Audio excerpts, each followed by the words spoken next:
La première fois que vous avez vu Nami, elle semblait faire partie de l'aventure. Tout donnait l'impression qu'elle faisait déjà partie de l'équipage. Mais elle les trahit, parce que Nami n'a jamais voulu être pirate. Pire que ça, elle les haïssait. Mais alors, comment Nami finit par devenir la navigatrice qui ira au bout du monde? Pour comprendre tout ça, il faut remonter des années en arrière, sur une petite île d'East Blue appelée Kokoyashi. Belle-mère, une ancienne marine, découvre deux petites filles au milieu d'un champ de bataille, Nami et Nojiko, deux orphelines abandonnées par la guerre. Belle-mère les adopte, sans se demander si elle en a les moyens.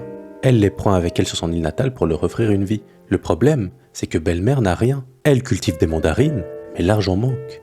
Les repas sont maigres, mais heureusement, il y a l'amour. Un amour immense, mais surtout inconditionnel. Au milieu de cette pauvreté, Nami dessine. Elle a un don extraordinaire pour la cartographie, à un âge où les autres enfants jouent. Elle trace des cartes avec une précision inédite. Elle observe les courants, les vents, elle comprend la mer comme personne. Son rêve, dessiner la carte du monde entier. Chaque île, chaque recoin de cette planète, c'est un rêve immense pour une petite fille qui n'a pas de moyens. Mais belle-mère, elle l'encourage, elle y croit, parce qu'elle sait que sa fille est spéciale. Nami grandit comme ça, dans la pauvreté, mais dans l'amour, avec une mère qui n'est pas sa mère de sang, mais qui l'aime plus que tout. C'est leur petit monde.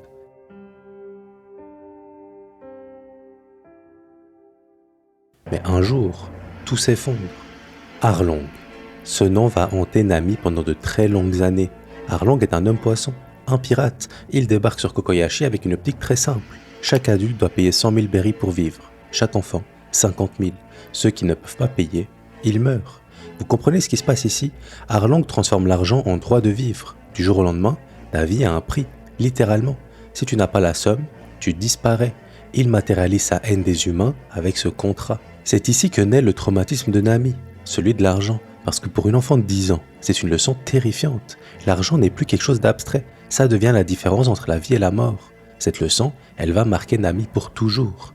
Belle-mère a 100 000 berries, ni plus, ni moins. Ce que ça veut dire, c'est qu'elle peut soit payer pour elle-même, soit pour ses deux filles. Pas les deux. Le choix logique, c'est de dire qu'elle n'a pas d'enfant. Nami et Nojiko peuvent se cacher. Il y a de très fortes chances qu'Arlong ne la prenne jamais. Mais belle-mère ne peut pas faire ça. Elle ne peut pas renier ses filles, même pour survivre. C'est tellement tragique, un amour si fort, qu'elle ne peut pas le cacher, même face à la mort.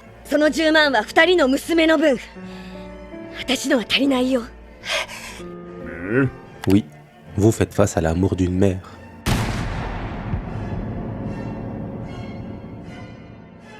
Ce que vous venez de voir, Nami le voit. Vous imaginez le traumatisme? Nami a 10 ans, elle vient de voir sa mère mourir pour elle. Le truc, c'est que belle-mère est morte parce qu'elle n'avait pas assez d'argent. C'est aussi simple que ça. Si belle-mère avait eu 200 000 berries au lieu de 100 000, elle serait encore vivante. L'argent aurait pu la sauver. Nami vient d'apprendre que l'amour ne suffit pas, que les bons sentiments ne protègent de rien. Dans ce monde, seul l'argent offre la sécurité. Mais le pire, c'est que ce n'est pas fini. Arlong découvre les cartes de Nami. Il voit son talent. Alors il lui fait une proposition. Travaille pour moi, dessine mes cartes, et si tu arrives à réunir 100 millions de berries, je te rendrai ton village. Vous serez tous libres. 100 millions, une somme impossible. Mais c'est le seul espoir. Alors Nami accepte. Elle devient membre de l'équipage d'Arlong, l'esclave de l'homme qui a tué sa mère. Comme les Tenryubito marquent les leurs, Nami doit se tatouer l'emblème d'Arlong, à seulement 10 ans. Vous vous rendez compte à quel point c'est une dinguerie de faire ça à une enfant, alors qu'il a été membre de l'équipage de Fisher Tiger? C'est ici que l'enfer commence. Pendant 8 ans, Nami travaille pour Arlong. En plus, elle doit voler. Nami devient une voleuse hors pair. Elle cible les pirates, évidemment. Chaque berry volée la rapproche des 100 millions. Ce que ça veut dire, c'est que l'argent est égal à la liberté. C'est là qu'il faut comprendre quelque chose de fondamental sur Nami. Elle accumule et protège son trésor comme si sa vie en dépendait. Parce que dans sa tête, c'est vraiment le cas. L'argent devient une sécurité, la seule chose sur laquelle elle peut compter dans un monde qui lui a tout pris. Ce que ça veut dire, c'est que chaque berry qu'elle possède est une barrière entre elle et la mort. C'est fort de sens. Je vous ai dit précédemment qu'Arlong lui tatoue son emblème sur l'épaule, mais ce n'est pas tout. Il va encore plus loin. Elle ne peut rien dire à personne. Alors Nami porte ce fardeau seule. Certaines personnes la regardent avec dégoût. Vous imaginez? Elle a choisi le camp du monstre. Le pire, c'est qu'elle les laisse croire, parce que c'est le prix de leur survie. 8 ans. 8 ans à compter chaque berry en rêvant du jour où elle atteindra les 100 millions. Mais un jour, elle va rencontrer un homme avec un chapeau de paille. Luffy débarque dans sa vie comme il débarque partout. sans prévenir, avec un sourire mais surtout avec une conviction absolue. Il veut devenir le roi des pirates. Il le dit comme si c'était déjà fait. Nami, elle voit une opportunité. Un pirate naïf avec un trésor à voler. C'est parfait. Ici, il y a deux problèmes. Le premier, c'est que le trésor de Luffy, c'est un chapeau de paille. En d'autres termes, ça ne vaut rien. Le deuxième, c'est que Luffy ne réagit pas comme les autres. Il lui fait directement confiance, sans raison. Il la regarde et décide qu'elle fait partie de son équipage. Un point, c'est tout. Mais quand elle va le trahir à plusieurs reprises, il ne va jamais cesser de lui faire confiance, même quand toutes les preuves montrent qu'elle l'a utilisé depuis le début. Luffy s'en fout. Petit à petit, Nami voit Luffy faire des choses étranges. Elle voit ce pirate risquer sa vie pour un animal. C'est là que quelque chose se fissure en elle, parce que les pirates ne font pas ça. Les pirates, ils détruisent, ils ne protègent pas, ils ne se sacrifient pas pour les autres. Mais Luffy, il le fait. C'est là que le mur qu'elle a bâti commence à trembler, parce que ces personnes, elles s'y attachent. Le truc, c'est que les 100 millions de berries sont quasiment atteints. Oui, la somme impossible. Alors elle les trahit et rentre à Kokoyashi. Elle y est presque. La liberté est à portée de main. Des années de souffrance qui allaient enfin se terminer. Mais le colonel Nezumi débarque, un marine corrompu, payé par Arlong. Il trouve la cachette et prend tout. Nami court vers Arlong. Elle hurle parce que la vérité, c'est qu'ils avaient un accord. Mais Arlong sourit. Il n'a jamais eu l'intention de la libérer. Jamais. 8 ans de souffrance pour rien. Tout ce qu'elle a enduré, les sacrifices, les humiliations, tout ça, c'était pour rien. Nami s'effondre. Mais vous savez ce qui détruit vraiment Nami ? Pendant 8 ans, il s'est accroché à une idée. L'argent peut me sauver. Si j'atteins les 100 millions, tout s'arrangera. C'était littéralement sa raison de vivre. Mais là, Arlong lui prouve que c'était un mensonge. L'argent ne l'aurait pas sauvé. Il n'a jamais eu le pouvoir de la libérer. C'est ça qui est tragique. L'argent n'a jamais été le problème. Le problème, ça a toujours été Arlong. Ce que ça veut dire, c'est que toute la construction de Nami s'effondre. Elle veut arracher cette marque. Elle veut arracher ses 8 années. Mais là, une main l'arrête. Luffy. Nami lève les yeux. Et pour la toute première fois de sa vie, elle demande de l'aide. Luffy.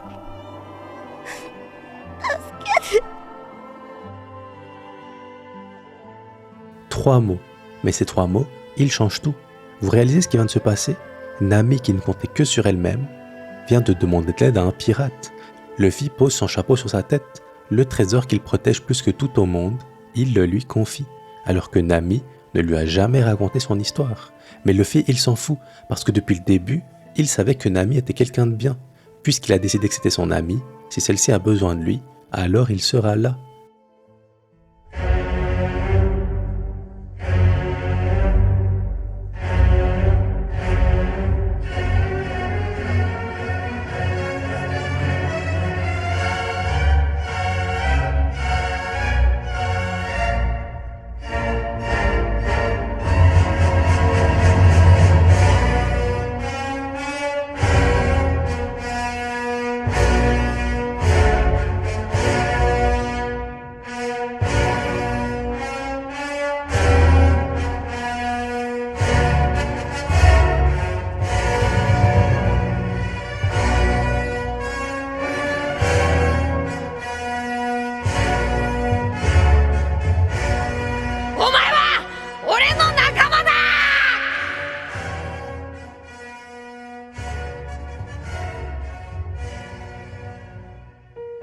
Après tout ça, Nami fait quelque chose de symbolique. Elle transforme son tatouage. La marque d'Arlong, celle qu'elle s'est poignardée, elle la recouvre.